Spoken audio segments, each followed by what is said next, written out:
wabarakatuh. Waalaikumsalam warahmatullahi wabarakatuh. Alhamdulillahirrahmanirrahim. Rahman 'allamal Qur'an, khalaqal insan, 'allamahul bayan. Asyhadu an la ilaha illallah wahdahu la syarikalah wa asyhadu anna Muhammadan 'abduhu wa rasuluhu la nabiyya ba'da.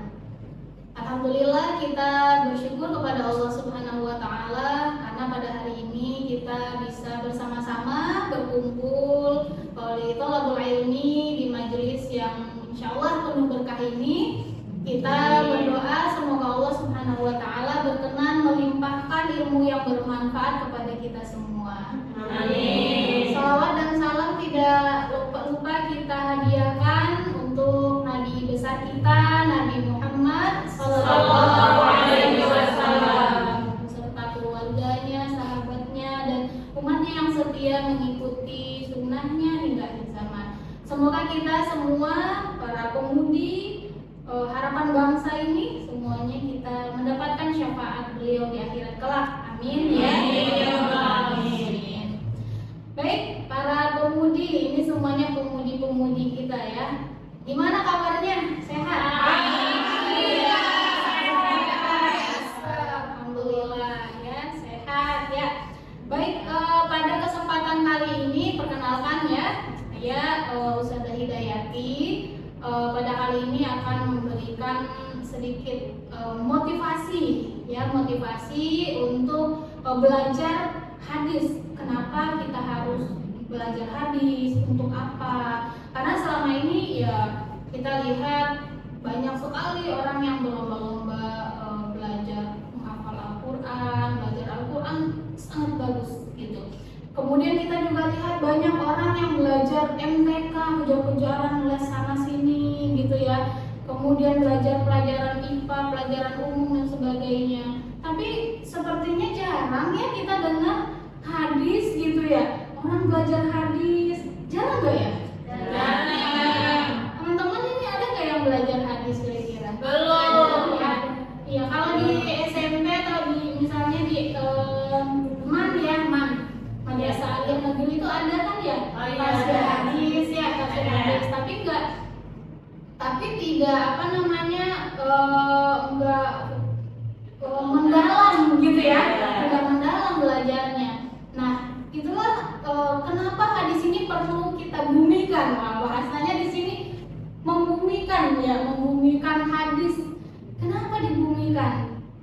Ya, jadi memasyarakatkan maksudnya. Ya, supaya masyarakat ini terbiasa. Ya, masyarakat ini tahu pentingnya ternyata kita belajar hadis itu. Ada yang mengatakan, oh hadis itu sulit sekali gitu kan. Hadis itu sulit. Tapi sebenarnya mah enggak kalau kita mau belajar gitu ya. Nah, sebelumnya ya kenapa kita penting belajar hadis? Sebelumnya kita tahu dulu hadis itu apa. Ya, teman-teman. Nah, hadis itu kan kita tahu bahwa sebagai sumber kedua ya dalam Islam setelah Al-Quran.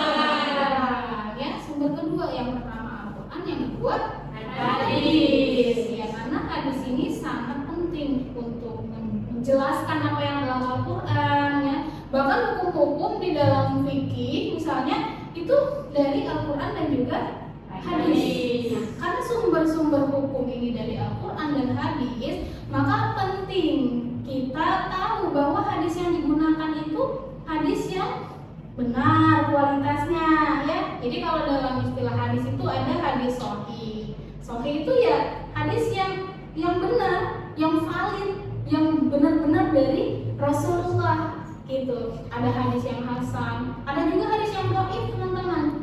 Kalau hadis dhaif itu yang mana ya kira-kira hadis dhaif? Yang tahu nggak? Dhaif.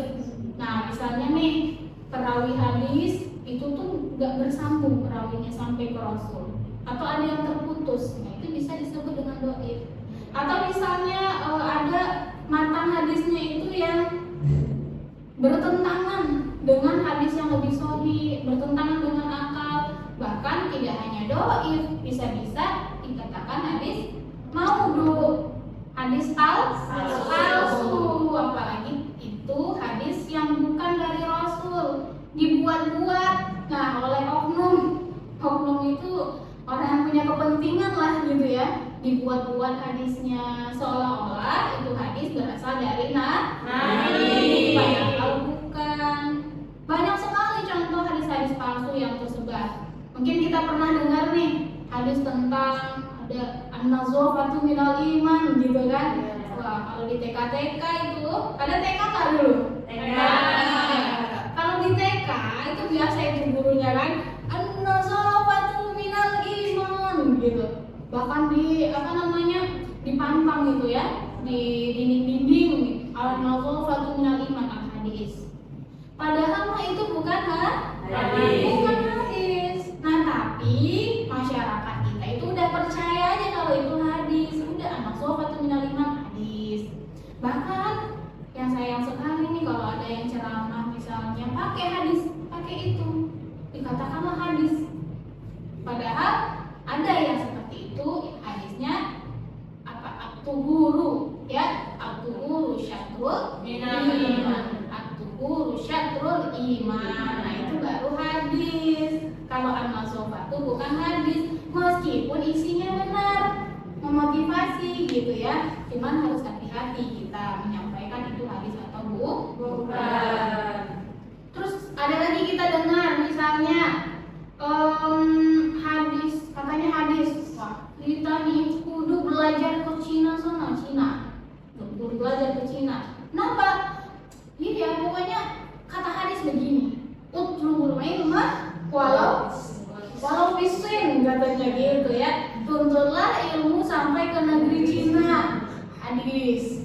Padahal bukan hadis, itu mah dibuat-buat gitu kan. Padahal bukan hadis.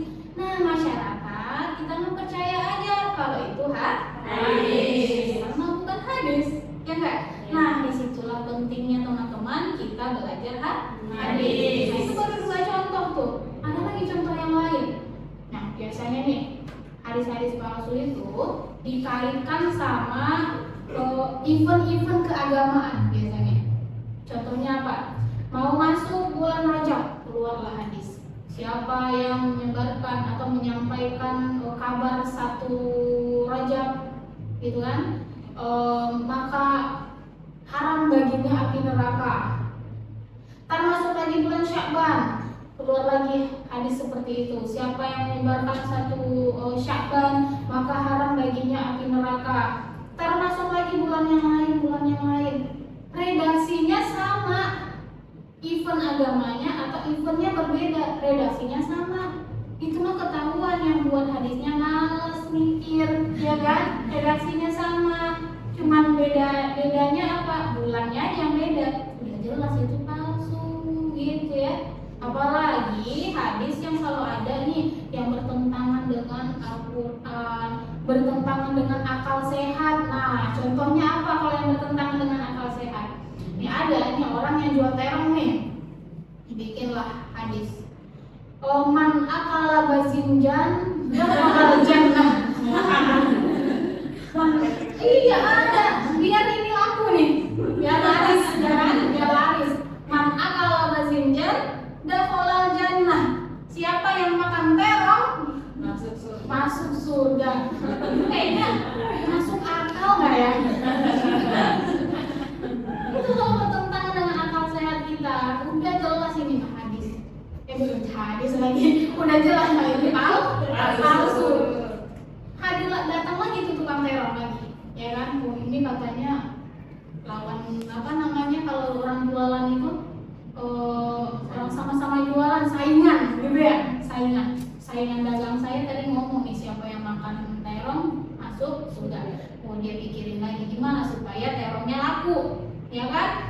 Bikin lagi lah hadis palsu. Al-bazinjan dawaun likulli da'in, katanya begitu.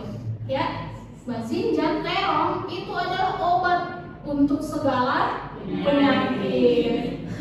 Iya, kira-kira aja yang bikin hadis gitu kan? Bikin hadis palsu, sudah jelas sudah sesuai dengan akal sehat, nggak masuk akal gitu kalau bahasa kita ya, nggak masuk akal. Nah, inilah kenapa teman-teman kita perlu belajar hadis.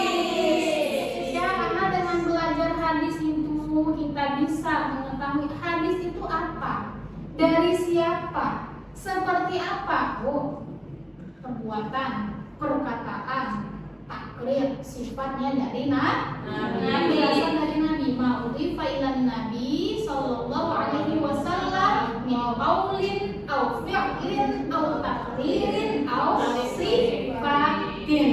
Nah itu ya. Dan dari hadis itu juga kita bisa belajar, kita bisa lebih hati-hati dalam menerima hadis dan juga kita hati-hati dalam mengamalkannya. Karena kalau kita tidak hati-hati, misalnya ada hadis ternyata hadis palsu, itu bisa saja nanti berpengaruh terhadap amalan kita, bahkan bisa memecah belah umat.